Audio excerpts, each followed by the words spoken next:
It's a life of fear, of insecurity, and of lack of future. We are divided like a kind of tumors. In every part, we have armed people coming and forcing civilians to live following their orders. And what they want is to paralyze civilian life. So there is no more shops. If you need something, you can't find a worker.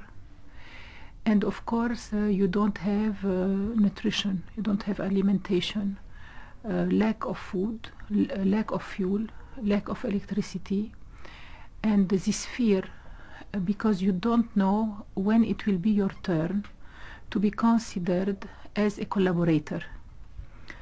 And we think that something is going wrong more and more in the general way of orienting this strive, what's so-called for freedom and democracy. I am not Syrian, but I have been living in Syria for today almost 20 years. Syria was under a kind of totalitarian regime, but not in only a way, a repressive way, but it was that all the decision would be taken by few persons. But there was security, there was food, education, and people were living, of course, not in a kind of that they would say they're thinking in a loud voice. Now, this totalitarianism is not good and it's obsolete. But if the armed insurrection is implementing another totalitarianism, which is maybe worse, because there is blood, they can behead you, they can cut your last week in our village, they cut the fingers of a so-called collaborator who is native from the village. Then they behead him and they cut him in piece and they left him in the street where even children would see it. So this kind of acts of atrocities cannot help people to really believe that what is happening is a strive for freedom. The majority of the Syrian population, I say, is taken as hostage and sometimes as a tool, as a mean, by these armed insurrection people. They come and they take place in the civilian areas. Why? Why you don't make your combat? We have a lot of desert. It is against international laws. But what really scandalizes us and leaves us in distress is that the Western world seemed to be encouraging this rise of sectarian violence just to topple the regime. We are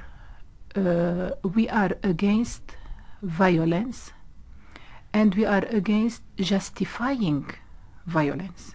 You can't say that this man is killing another man and he is justified to kill him.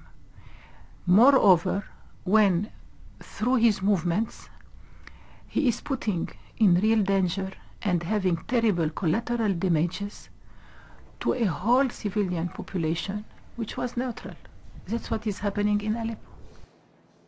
You know, we are responsible, and if we are not responsible today, but we are responsible toward the history.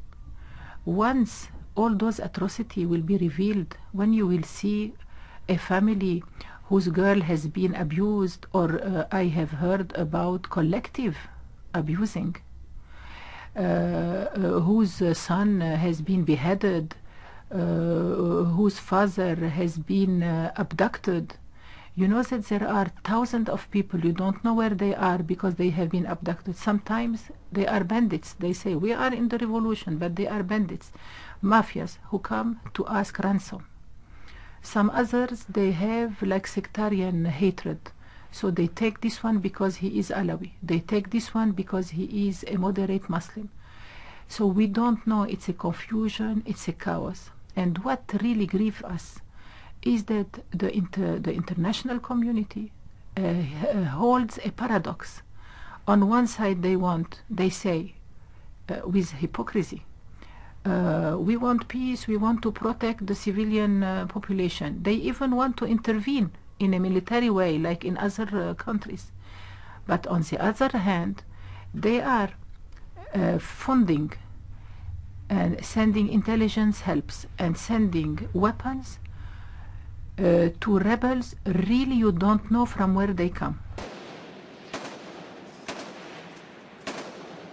We are working with our religious leaders, with Muslim religious leaders, with pacifists, with also a family leader, tribal leaders, to say that there is a third way. And the third way is a way of non-violence, but real non-violence. When there is no attacks and aggression, there is no motivation for any repression. Second, the civilian society in Syria is upset. And we are asking for human rights. Not only human rights for rebels, but human rights for the normal citizens who are caught in between. And we are asking also, why should the combats be held in civilian areas? For example, in Aleppo, those people, they came from outside.